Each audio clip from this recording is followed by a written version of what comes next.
Hi hello welcome to my channel friends. ಎಲ್ಲರೂ ಹೇಗಿದ್ದೀರಾ? ಎಲ್ಲರೂ ಚೆನ್ನಾಗಿದ್ದೀರಾ ಅನ್ಕೊಳ್ತಾ ಇವತ್ತಿನ ವ್ಲಾಗ್ನು ಕೂಡ ಸ್ಟಾರ್ಟ್ ಮಾಡ್ತಾ ಇದ್ದೀನಿ. ಇವತ್ತು ಮಾರ್ನಿಂಗ್ ಇಂದಾನೆ ವ್ಲಾಗ್ನ ಸ್ಟಾರ್ಟ್ ಮಾಡ್ತಾ ಇದ್ದೀನಿ. ಇವತ್ತಿನ ವಿಡಿಯೋದಲ್ಲಿ ಏನು ಅಂತ ಅಂದ್ರೆ ಲೈಫಲ್ಲಿ ನಾವು ಖುಷಿ ಆಗಿರ್ಬೇಕು, ಒಂದು ಹ್ಯಾಪಿ ಆಗಿರ್ಬೇಕು, ಒಂದು ನೆಮ್ಮದಿ ಆಗಿರ್ಬೇಕು ಅಂತಂದ್ರೆ ಒಂದಿಷ್ಟು ಅಭ್ಯಾಸಗಳನ್ನ ಬ್ರೇಕ್ ಮಾಡಿ ನೋಡಿ. ತುಂಬಾ ಚೆನ್ನಾಗಿ ಲೈಫ್ನ ಲೀಡ್ ಮಾಡ್ಬೋದು ಅಂತ ಅಂದ್ರೆ ನಾವು ಖುಷಿಯಾಗಿರ್ಬೇಕು, ನಾವು ನೆಮ್ಮದಿಯಾಗಿರ್ಬೇಕು ಅಂತ ಅಂದ್ರೆ ನಮ್ಮ ಕೈಯಲ್ಲೇ ಇರುತ್ತೆ. ನಾವೇ ಒಂದಿಷ್ಟು ಮಿಸ್ಟೇಕ್ಗಳನ್ನ ಮಾಡ್ಬಿಟ್ಟು ಒಂದು ಖುಷಿಯಾಗಿ ಲೈಫ್ನ ಲೀಡ್ ಮಾಡೋದಿಕ್ ಆಗ್ತಿಲ್ಲ, ತುಂಬಾ ಬೇಜಾರಾಗ್ತಿದೆ ಅನ್ನೋ ರೀತಿ ಫೀಲ್ ಮಾಡೇ ಮಾಡ್ತೀವಿ ಅಲ್ವಾ. ಇವಾಗ ಬೇರೆಯವರಿಂದ ನಮಗೆ ನೆಮ್ಮದಿ ಹಾಳಾಗುವಂತದ್ದು, ಬೇರೆಯವರಿಂದ ಬೇಜಾರಾಗುವಂತದ್ದು ಅದು ನಮ್ಮ ಕಂಟ್ರೋಲ್ ಅಲ್ಲಿ ಇರಲ್ಲ. ಇವಾಗ ಯಾರೋ ಬಂದು ನಮ್ಗೆ ಏನೋ ಒಂದು ಬೇಜಾರ್ ಮಾಡ್ತಾರೆ, ಏನೋ ಒಂದು ಬೇಜಾರ್ ಮಾಡುವಂತ ವಿಷಯನ ಮಾತಾಡ್ತಾರೆ ಅಂತ ಅಂದ್ರೆ ಅದನ್ನ ಇಗ್ನೋರ್ ಮಾಡಿ ನಾವು ಹ್ಯಾಪಿ ಆಗಿರೋದಕ್ಕೆ ಟ್ರೈ ಮಾಡ್ಬೋದು. ಬಟ್ ನಮ್ಮಿಂದ ನಾವೇ ಒಂದಿಷ್ಟು ಮಿಸ್ಟೇಕ್ಗಳನ್ನ ಮಾಡ್ಕೊಂಡು ನೆಮ್ಮದಿನ ಹಾಳು ಮಾಡ್ಕೋತಿದೀವಿ ಅಂದಾಗ ಆದಷ್ಟು ಅದನ್ನ ಬಿಟ್ಟು ಒಂದು ಒಳ್ಳೆ ರೀತಿಲಿ ಚೇಂಜ್ ಆಗಿ ಮುಂದೆ ಹೋಗುವಂತದ್ದು ತುಂಬಾನೇ ಇಂಪಾರ್ಟೆಂಟ್ ಆಗುತ್ತೆ. ನಮ್ಮನ್ನ ನಾವು ಖುಷಿಯಾಗಿ ಇಟ್ಕೊಳ್ಳೋದಿಕ್ಕೆ ಒಂದ್ ರೀತಿ ಹ್ಯಾಪಿನೆಸ್ ನ ತಾನಾಗೆ ಬರುವಂತೆ ಮಾಡೋದಿಕ್ಕೂ ಕೂಡ ಹೆಲ್ಪ್ ಅಂತೂ ಆಗೇ ಆಗುತ್ತೆ. ಅದ್ರಲ್ಲಿ ಫಸ್ಟ್ ಪಾಯಿಂಟ್ ಏನು ಅಂತ ಅಂದ್ರೆ ನೆವರ್ ಲೈ, ಸುಳ್ಳುನ ಹೇಳುವಂತದ್ದು. ಇದೆಷ್ಟು ಒಂದು ಚಿಕ್ಕ ವಿಷಯ ಅಂತ ಅನ್ಸ್ಬೋದು, ಎಷ್ಟು ಸಲ ಇಬ್ರು ವ್ಯಕ್ತಿಗಳ ನಡುವೆ ಮನಸ್ತಾಪಗಳನ್ನ ತಂದು ಇಟ್ಟಿರುತ್ತೆ ಅಂತ ಅಂದ್ರೆ ಇವಾಗ ತುಂಬಾ ಚೆನ್ನಾಗಿರ್ತೀವಿ, ಏನೋ ಒಂದು ಸುಳ್ಳು ಹೇಳ್ತೀವಿ. ಇವಾಗ ಈ ರೀತಿ ಹೇಳ್ಬಿಟ್ರೆ ಅವ್ರಿಗೆ ಬೇಜಾರಾಗುತ್ತೆ ಅಂತ ಒಂದ್ ಸುಳ್ಳುನ ಹೇಳುವಂತದ್ದಾಗಿರ್ಬೋದು, ಅದನ್ನ ಮುಚ್ಚಿಡ್ಲಿಕ್ಕೆ ಇನ್ನೊಂದ್ ಸುಳ್ಳುನ ಹೇಳುವಂತದ್ದಾಗಿರ್ಬೋದು. ಈ ರೀತಿ ಮಾಡ್ತಾ ಹೋಗ್ಬಿಟ್ರೆ ಸುಳ್ಳು ಹೇಳ್ತಾ ಹೇಳ್ತಾ ಯಾವ ರೀತಿ ಆಗ್ಬಿಡುತ್ತೆ ಅಂತ ಅಂದ್ರೆ ಅದನ್ನ ನಾವು ನಿಜ ಹೇಳೋದಕ್ಕೆ ಆಗೋದಿಲ್ಲ. ನಿಜ ಹೇಳಿದ್ರೆ ಅವ್ರಿಗೆ ಬೇಜಾರಾಗುತ್ತೆ ಅನ್ನೋ ಫೀಲ್ ಇರುತ್ತೆ. ಒಂದು ಸಲ ಬ್ಲಾಸ್ಟ್ ಆಗುತ್ತೆ ನೋಡಿ, ಎಷ್ಟು ನೆಮ್ಮದಿನ ಹಾಳು ಮಾಡ್ಬಿಡುತ್ತೆ ಅಂತ ಅಂದ್ರೆ ಅವಾಗ ಅನ್ಸುತ್ತೆ ನಾನು ಅವತ್ತೇ ನಿಜ ಹೇಳ್ಬಿಡ್ಬೇಕಿತ್ತು. ಇವಾಗ ನಾವ್ ಹೇಗಿದ್ದೀವಿ ಹಾಗೆ ತೋರಿಸ್ಕೊಳ್ಳೋದು ತುಂಬಾ ಇಂಪಾರ್ಟೆಂಟ್ ಆಗುತ್ತೆ. ಏನೋ ಒಂದು ಬೇರೆಯವ್ರ ಖುಷಿ ಆಗ್ಲಿಕ್ಕೆ ಇಲ್ದೆ ಹೋಗಿರುವಂತದ್ದೆಲ್ಲ ತೋರಿಸ್ಲಿಕ್ಕೆ ಹೋದಾಗ ನಾವ್ ಈ ರೀತಿ ಲೈಫ್ ನ ಲೀಡ್ ಮಾಡ್ತಿದೀವಿ, ಅದನ್ನೇ ನಾವು ಈ ರೀತಿ ಇದ್ದೀವಿ ಅಂತ ಹೇಳ್ಕೊಳ್ಳೋದು ತುಂಬಾ ಒಳ್ಳೇದು. ಯಾವ್ದೇ ರೀತಿ ಬೇಜಾರ್ ಇರೋದಿಲ್ಲ. ಇಷ್ಟಪಡೋರು ಇಷ್ಟಪಡ್ತಾರೆ, ಇಲ್ಲ ಅಂದವ್ರು ಇಲ್ಲ, ಅದು ಅವ್ರಿಗೆ ಬಿಟ್ಟಿದ್ದು ಅಲ್ವಾ. ಬಟ್ ನಾವು ನಿಜ ಹೇಳ್ತಿದೀವಿ ಅನ್ನೋ ಖುಷಿ ಅಂತೂ ಇರುತ್ತೆ, ಒಂದು ಸ್ಯಾಟಿಸ್ಫ್ಯಾಕ್ಷನ್ ಅನ್ನೋದು ಮನ್ಸಲ್ಲಿ ಇರುತ್ತೆ. ಅತಿ ಹೆಚ್ಚು ಸುಳ್ಳುನ ಹೇಳ್ತಾ ಹೇಳ್ತಾ ಯಾವ ರೀತಿ ಆಗ್ಬಿಡುತ್ತೆ ಅಂತ ಅಂದ್ರೆ ನಿಜ ಹೇಳೋದಿಕ್ಕೆ ಆಗೋದಿಲ್ಲ. ನಿಜ ಹೇಳ್ಬಿಟ್ರೆ ಇಲ್ಲಿ ಬೇಜಾರಾಗುತ್ತೆ ಅನ್ನೋ ರೀತಿ ಯೋಚನೆ ಮಾಡ್ತೀವಿ. ಇಂಥ ಚಿಕ್ಕ ಪುಟ್ಟ ವಿಚಾರಗಳಿಂದನೂ ಕೂಡ ನೆಮ್ಮದಿ ಅನ್ನೋದು ಕೂಡ ಹಾಳಾಗಿರುತ್ತೆ, ಏನೋ ಒಂದು ಬೇಜಾರಾಗೋ ರೀತಿ ಆಗಿರುತ್ತೆ. ನಮ್ಮಿಂದ ನಾವೇ ಮಿಸ್ಟೇಕ್ ಮಾಡ್ಕೋತೀವಿ ಅಂತ ಹೇಳ್ತೀವಲ್ವಾ, ಈ ರೀತಿ ತಪ್ಪುಗಳನ್ನ ಮಾಡ್ತಾನೆ ಇದ್ದಾಗ ಖುಷಿಯಾಗಿರೋದಕ್ಕೂ ಕೂಡ ಇದು ಎಲ್ಪ್ ಅಂತೂ ಆಗೇ ಆಗುತ್ತೆ. ಇದು ಫಸ್ಟ್ ಪಾಯಿಂಟು.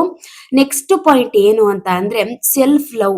ಇದಂತೂ ವೆರಿ ಇಂಪಾರ್ಟೆಂಟ್. ನಮ್ಮನ್ನ ನಾವ್ ಯಾವಾಗ ಅತಿ ಹೆಚ್ಚು ಇಷ್ಟಪಡ್ಲಿಕ್ಕೆ ಸ್ಟಾರ್ಟ್ ಮಾಡ್ಕೋತೀವಿ, ನಮ್ಮನ್ನ ನಾವ್ ಯಾವಾಗ ಅತಿ ಹೆಚ್ಚು ಲವ್ ಮಾಡ್ಲಿಕ್ಕೆ ಸ್ಟಾರ್ಟ್ ಮಾಡ್ಕೋತೀವಿ, ನಮ್ ಲೈಫ್ ಅಲ್ಲಿ ನಮಗೆ ಫಸ್ಟ್ ಪ್ರಿಫರೆನ್ಸ್ ನ ಕೊಡೋದಿಕ್ಕೆ ಸ್ಟಾರ್ಟ್ ಮಾಡ್ಕೋತೀವಿ.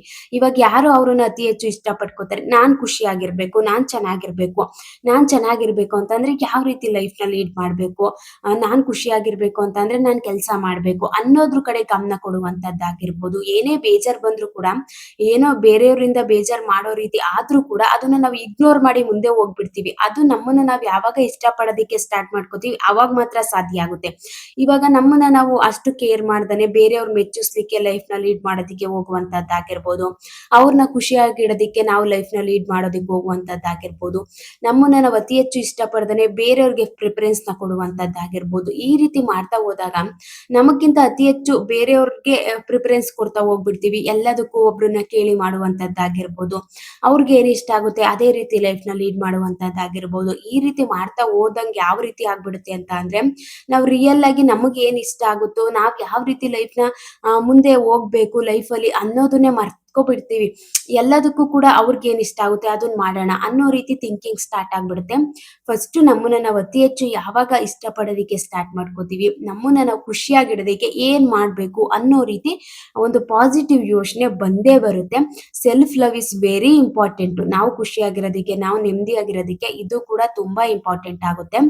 ನೆಕ್ಸ್ಟ್ ಪಾಯಿಂಟ್ ಏನು ಅಂತ ಅಂದ್ರೆ ಲೈಫ್ ಅಲ್ಲಿ ಅತಿ ಹೆಚ್ಚು ಕೇರಿಂಗ್, ಶೇರಿಂಗ್, ಡಿಪೆಂಡೆನ್ಸಿ, ಇವು ಮೂರು ಯಾರು ಜಾಸ್ತಿ ಮಾಡ್ಲಿಕ್ಕೆ ಸ್ಟಾರ್ಟ್ ಮಾಡ್ಕೋತಾರೆ ನೆಮ್ಮದಿ ಅನ್ನೋದು ಇರೋದಕ್ಕೆ ಸಾಧ್ಯನೇ ಇಲ್ಲ.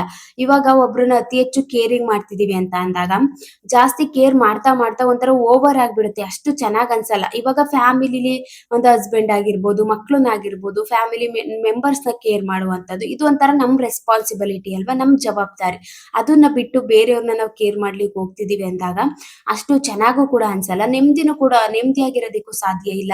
ಇವಾಗ ಏನೋ ಒಂದು ತುಂಬಾ ಚೆನ್ನಾಗಿ ಕೇರ್ ಮಾಡ್ತಿದೀವಿ ಅಂತ ಅಂದಾಗ ಅದಕ್ಕೆ ನೆನ್ಪು ಮಾಡ್ಕೊಳ್ದೇನೆ ಅವರು ನಮ್ಗೆ ಉಲ್ಟಾ ಹೊಡೆಯುವಂತದ್ದಾಗಿರ್ಬೋದು, ಬೇಜಾರ್ ಮಾಡುವಂತದ್ದಾಗಿರ್ಬೋದು. ಈ ರೀತಿ ಮಿಸ್ಟೇಕ್‌ಗಳು ಆಗ್ತಾನೆ ಇರುತ್ತೆ. ಅತಿ ಹೆಚ್ಚು ಕೇರಿಂಗ್ ಮಾಡ್ಲಿಕ್ಕೆ ಹೋಗ್ಲೇಬಾರ್ದು. ಎಷ್ಟಿರ್ಬೇಕೋ ಅಷ್ಟಿದ್ರೇನೆ ಚಂದ. ನಾವ್ ಯಾವಾಗ ಅದನ್ನ ಓವರ್ ಮಾಡ್ಲಿಕ್ಕೆ ಸ್ಟಾರ್ಟ್ ಮಾಡ್ಕೋತೀವಿ, ಒಂದು ಹ್ಯಾಪಿ ಆಗಿರೋದಕ್ಕೆ ಸಾಧ್ಯನೇ ಇಲ್ಲ. Next is sharing. ಅತಿ ಹೆಚ್ಚು ಶೇರಿಂಗ್ ಮಾಡೋದು ಕೂಡ ತುಂಬಾ ಒಂದ್ ರೀತಿ ಮಿಸ್ಟೇಕು. ಇವಾಗ ಒಂದಿಷ್ಟು ನಮ್ದು ಪರ್ಸನಲ್ ವಿಚಾರಗಳಂತ ಇರುತ್ತೆ. ಎಲ್ಲದನ್ನು ಕೂಡ ಓಪನ್ ಅಪ್ ಆಗಿ ಹೇಳ್ಕೊಳ್ಳೋದಿಕ್ಕೆ ಹೋಗ್ಬಾರ್ದು. ಏನೋ ಒಂದು ಬೇಜಾರಾಗಿರುತ್ತೆ. ಒಂದೊಳ್ಳೆ ಫ್ರೆಂಡ್‌ಶಿಪ್ ಇರುತ್ತೆ ಅಂತ ಅಂದ್ಬಿಟ್ಟು ಅವ್ರ ಹತ್ರ ನಾವು ಶೇರ್ ಮಾಡ್ಕೊಂಡಿರ್ತೀವಿ. ಅದನ್ನೇ ಅವರು ನಮ್ಮ ವೀಕ್ ಪಾಯಿಂಟ್ ಆಗಿ ಇಟ್ಕೊಂಡು ಬೇಜಾರ್ ಮಾಡುವಂತದ್ದಾಗಿರ್ಬೋದು, ಒಂದ್ ರೀತಿ ಟಾಂಟ್ ಕೊಡೋ ರೀತಿ ಮಾತಾಡುವಂತದ್ದಾಗಿರ್ಬೋದು. ಈ ರೀತಿ ಮಿಸ್ಟೇಕ್ ಆಗ್ತಾನೆ ಇರುತ್ತೆ. ಏನೋ ಒಂದು ಅವರು ನಮ್ಮ ನಡುವೆ ಮಾತುಕತೆ ನಿಂತೋದಾಗ ಅದನ್ನೇ ಇಟ್ಕೊಂಡು ಬೇಜಾರ್ ಮಾಡುವಂತದ್ದಾಗಿರ್ಬೋದು. ಅತಿ ಹೆಚ್ಚು ಶೇರಿಂಗ್ ಅಷ್ಟು ಕೂಡ ಒಳ್ಳೇದಲ್ಲ. ಒಂದಿಷ್ಟು ವಿಚಾರಗಳನ್ನ ದುಡ್ಡಿನ ವಿಚಾರ ಆಗಿರ್ಬೋದು, ಫ್ಯಾಮಿಲಿ ವಿಚಾರ ಆಗಿರ್ಬೋದು, ನೆಕ್ಸ್ಟ್ ನಾವೇನಾದ್ರೂ ಪ್ಲಾನ್ ಮಾಡ್ತಿದೀವಿ ಅಂದಾಗ ಅಂತ ವಿಚಾರಗಳನ್ನ ನಾವ್ ಯಾರ ಹತ್ರನೂ ಶೇರ್ ಮಾಡ್ಕೊಳ್ಳೋದಕ್ಕೆ ಹೋಗ್ಬಾರ್ದು. ಅದ್ರಿಂದನೂ ಕೂಡ ತುಂಬಾ ಬೇಜಾರಾಗುವಂತ ಸಿಚುಯೇಷನ್ ಜಾಸ್ತಿ ಆಗ್ಬಿಡುತ್ತೆ. ನೆಕ್ಸ್ಟ್ ಪಾಯಿಂಟ್ ಏನು ಅಂತ ಅಂದ್ರೆ ಡಿಪೆಂಡೆನ್ಸಿ. ಇದು ಕೂಡ ಅಷ್ಟೇ ಇಂಪಾರ್ಟೆಂಟ್ ಅಲ್ವಾ? ಇವಾಗ ನಾವು ಒಬ್ರ ಮೇಲೆ ಡಿಪೆಂಡೆಂಟ್ ಆಗಿದ್ದೀವಿ ಅಂತ ಅಂದ್ರೆ ಎಲ್ಲಾ ವಿಚಾರದಲ್ಲೂ ಕೂಡ ಡಿಪೆಂಡೆಂಟ್ ಆಗ್ಬಿಟ್ವಿ ಅಂತ ಅಂದ್ರೆ ನಾವು ಓನ್ ಆಗಿ ಏನು ಮಾಡೋದಿಕ್ಕಾಗೋದಿಲ್ಲ. ಒಂಥರ ಚಿಕ್ಕ ಪುಟ್ಟ ವಿಚಾರದಲ್ಲಾದ್ರೂ ಕೂಡ ನಾವು ಇಂಡಿಪೆಂಡೆಂಟ್ ಆಗಿ ಲೈಫ್ ನ ಲೀಡ್ ಮಾಡೋದು ತುಂಬಾನೇ ಒಳ್ಳೇದು. ಅದ್ರಿಂದನೂ ಕೂಡ ಒಂದು ಹ್ಯಾಪಿ ಆಗಿರೋದಿಕ್ಕೆ, ಒಂದು ಖುಷಿ ಆಗಿರೋದಿಕ್ಕೆ, ನಮಗೆ ಏನ್ ಬೇಕೋ ಅದನ್ನ ನಾವು ತಗೊಳೋದಿಕ್ಕೆ. ಇವಾಗ ಚಿಕ್ಕ ಪುಟ್ಟದಾಗಿ ನಾವು ಅರ್ನ್ ಮಾಡೋದನ್ನ ಕಲ್ತ್ಕೊಂಡ್ವಿ ಅಂತ ಅಂದ್ರೆ ನಮಗೆ ಏನ್ ಬೇಕೋ ಅದ್ರ ಕಡೆ ಗಮನ ಕೊಡ್ತೀವಿ. ನಾವ್ ಇಷ್ಟಪಟ್ಟದನ್ನ ತಗೊಳೋದಿಕ್ಕೂ ಕೂಡ ಹೆಲ್ಪ್ ಆಗುತ್ತೆ. ಅತಿ ಹೆಚ್ಚು ಡಿಪೆಂಡೆಂಟ್ ಆಗ್ಬಿಟ್ವಿ, ಇಂಡಿಪೆಂಡೆಂಟ್ ಆಗಿ ಲೈಫ್ ನ ಲೀಡ್ ಮಾಡೋದಿಕ್ಕೆ ಆಗ್ತಿಲ್ಲ ಅಂತ ಅಂದಾಗ ನಾವ್ ಏನ್ ಬೇಕೋ ಅದನ್ನ ತಗೊಳೋದಿಕ್ಕೂ ಆಗೋದಿಲ್ಲ. ನಾವ್ ಯಾವ ರೀತಿ ಲೈಫ್ ನ ಲೀಡ್ ಮಾಡ್ಬೇಕು ಅಂತ ಅನ್ಕೊಂಡಿದೀವಿ ಆ ರೀತಿ ಲೈಫ್ ನ ಲೀಡ್ ಮಾಡೋದಿಕ್ಕೂ ಕೂಡ ಆಗೋದಿಲ್ಲ. ಇದ್ರಿಂದನೂ ಕೂಡ ಒಂಥರ ಚೆನ್ನಾಗ್ ಅನ್ಸೋದಿಲ್ಲ, ಬೇಜಾರಾಗುವಂತದ್ದಾಗಿರ್ಬೋದು. ಏನೋ ಒಂದು ಲೈಫ್ ನ ಚೆನ್ನಾಗಿ ಲೀಡ್ ಮಾಡ್ತಾನೆ ಇರುವಂತದ್ದಾಗಿರ್ಬೋದು. ಒಂದ್ ರೀತಿ ಇನ್‌ಕಂಪ್ಲೀಟ್ ಆಗೋಯ್ತು ಲೈಫು ಅನ್ನೋ ರೀತಿ ಫೀಲ್ ಮಾಡುವಂತದ್ದು. ಈ ರೀತಿ ಮಿಸ್ಟೇಕ್‌ಗಳು ಆಗುವಂತ ಚಾನ್ಸಸ್ ಜಾಸ್ತಿನೇ ಇರುತ್ತೆ. ನೆಕ್ಸ್ಟ್ ಪಾಯಿಂಟ್ ಏನು ಅಂತ ಅಂದ್ರೆ ಥಿಂಕಿಂಗ್ ಪಾಸಿಟಿವ್. ಆದಷ್ಟು ನಾವು ಪಾಸಿಟಿವ್ ಆಗಿ ಯೋಚನೆ ಮಾಡ್ತಾ ಹೋಗ್ಬಿಟ್ರೆ ಎಷ್ಟೇ ಬೇಜಾರಿದ್ರು ಕೂಡ ಮರ್ತೋಗ್ಬಿಡ್ತೀವಿ. ಅಷ್ಟು ನಮ್ಮನ್ನ ಮರೆಸ್ಬಿಡುತ್ತೆ. ಇವಾಗ ಬೆಳಿಗ್ಗೆ ಎದ್ದೊಳ್ಬೇಕಾದ್ರೇನೆ ಏನೋ ಒಂದು ನೆಗೆಟಿವ್ ಯೋಚನೆ ಇಟ್ಕೊಂಡು ಮಾರ್ನಿಂಗ್ ನ ಸ್ಟಾರ್ಟ್ ಮಾಡ್ಕೊಳ್ಳುವಂತದ್ದಾಗಿರ್ಬೋದು. ಏನೋ ಒಂದು ಬೇಜಾರಿರುತ್ತೆ, ನಿನ್ನೆ ಬೇಜಾರ್ ಇಟ್ಕೊಂಡು ಇವತ್ತಿನ ದಿನನ ಸ್ಟಾರ್ಟ್ ಮಾಡ್ಕೊಳ್ಳುವಂತದ್ದಾಗಿರ್ಬೋದು. ಈ ರೀತಿ ನಾವು ದಿನಾನ ಸ್ಟಾರ್ಟ್ ಮಾಡ್ಕೊಂಡ್ವಿ ಅಂತ ಅಂದ್ರೆ ಅವತ್ತಿನ ದಿನ ನಾವು ಚೆನ್ನಾಗಿ ಕಳೀಲಿಕ್ಕೆ ಆಗೋದಿಲ್ಲ. ಏನೋ ಬೇಜಾರಾಗ್ತಿದೆ ಅಂತ ಕೆಲ್ಸನೂ ಕೂಡ ಕಂಪ್ಲೀಟ್ ಮಾಡೋದಿಲ್ಲ. ಹಾಗೆ ರೆಸ್ಟ್ ಮಾಡುವಂತದ್ದಾಗಿರ್ಬೋದು, ಸುಮ್ನೆ ಕೂತ್ಕೊಂಡು ಟೈಮ್‌ನ ವೇಸ್ಟ್ ಮಾಡುವಂತದ್ದಾಗಿರ್ಬೋದು. ಈ ರೀತಿ ತಪ್ಪುಗಳೆಲ್ಲ ಆಗ್ತಾನೆ ಇರುತ್ತೆ. ಆದಷ್ಟು ಪಾಸಿಟಿವ್ ಆಗಿ ಯೋಚನೆ ಮಾಡೋದು ತುಂಬಾನೇ ಇಂಪಾರ್ಟೆಂಟ್ ಆಗುತ್ತೆ. ನಮ್ಮನ್ನ ನಾವು ಖುಷಿಯಾಗಿ ಇಟ್ಕೊಳ್ಳೋದಿಕ್ಕೆ ಏನೋ ಒಂದು ನೆಗೆಟಿವ್ ಆಗಿದೆ ಅಂದ್ರೂ ಕೂಡ ಒಂದು ಪಾಸಿಟಿವ್ ಆಗಿ ನಾವು ನೋಡ್ತಾ ಹೋಗ್ಬಿಟ್ರೆ, ಇವಾಗ ಒಬ್ರು ವ್ಯಕ್ತಿ ಇರುತ್ತಾರೆ. ಅವರಲ್ಲಿ ತುಂಬಾ ನೆಗೆಟಿವ್ ಇದೆ ಅಂದ್ರೂ ಕೂಡ ಒಂದು ಪಾಸಿಟಿವ್‌ನ ಹುಡುಕ್ತಾ ಹೋದರಷ್ಟು ನಮ್ಗೆ ಅವ್ರು ಒಳ್ಳೆ ರೀತಿಲೇ ಕಾಣ್ಲಿಕ್ಕೆ ಸ್ಟಾರ್ಟ್ ಮಾಡ್ಕೋತಾರೆ. ನಾವು ನೆಗೆಟಿವ್‌ನ ಆದಷ್ಟು ಯಾವಾಗ ಥಿಂಕಿಂಗ್ ಮಾಡ್ತೀವಿ, ನೆಗೆಟಿವ್ ಮೈಂಡ್ ಸೆಟ್‌ನ ಯಾವಾಗ ಇಟ್ಕೊಂಡಿರ್ತೀವಿ, ನಮ್ಗೆ ಪಾಸಿಟಿವ್ ಆಗಿದ್ರು ಕೂಡ ಅದು ನೆಗೆಟಿವ್ ಆಗಿ ಕಾಣಿಸ್ಲಿಕ್ಕೆ ಸ್ಟಾರ್ಟ್ ಆಗ್ಬಿಡುತ್ತೆ. ಒಳ್ಳೇದಿದ್ರು ಕೂಡ ಅದ್ರಲ್ಲೂ ಕೂಡ ತಪ್ಪನ್ನ ಹುಡುಕ್ತಾ ಹೋಗ್ಬಿಡ್ತೀವಿ. Thinking positive is very important ಅಂತಾನೆ ಹೇಳ್ಬೋದು. ನೆಕ್ಸ್ಟ್ ಪಾಯಿಂಟ್ ಏನು ಅಂತ ಅಂದ್ರೆ ಪ್ಲಾನಿಂಗ್ ಎವ್ರಿ ಡೇ. ಇದ್ರಿಂದನೂ ಕೂಡ ನಾವು ಇಡೀ ದಿನ ಖುಷಿಯಾಗಿರ್ತೀವಿ, ನೆಮ್ಮದಿಯಾಗಿರೋದಕ್ಕೂ ಕೂಡ ಹೆಲ್ಪ್ ಆಗುತ್ತೆ. ಇವಾಗ ನಾವು ಈ ರೀತಿ ದಿನಾನ ಸ್ಟಾರ್ಟ್ ಮಾಡ್ಕೋಬೇಕು ಅಂತ ಈ ರೀತಿ ಪ್ಲಾನಿಂಗ್ ನ ಮಾಡ್ಕೊಂಡಾಗ ಯಾವುದೇ ರೀತಿ ಮಿಸ್ಟೇಕ್ ಆಗೋದಿಲ್ಲ. ಅವತ್ತೊಂದ್ ದಿನ ಏನು ಕೂಡ ಟೈಮ್ ವೇಸ್ಟ್ ಆಗೋದಿಲ್ಲ. ಯಾರು ಕೂಡ ನಾವು ಆ ಕೆಲಸ ಮಾಡಿಲ್ಲ, ಈ ಕೆಲಸ ಮಾಡಿಲ್ಲ ಅಂತ ಬ್ಲೇನು ಕೂಡ ಮಾಡೋದಿಲ್ಲ.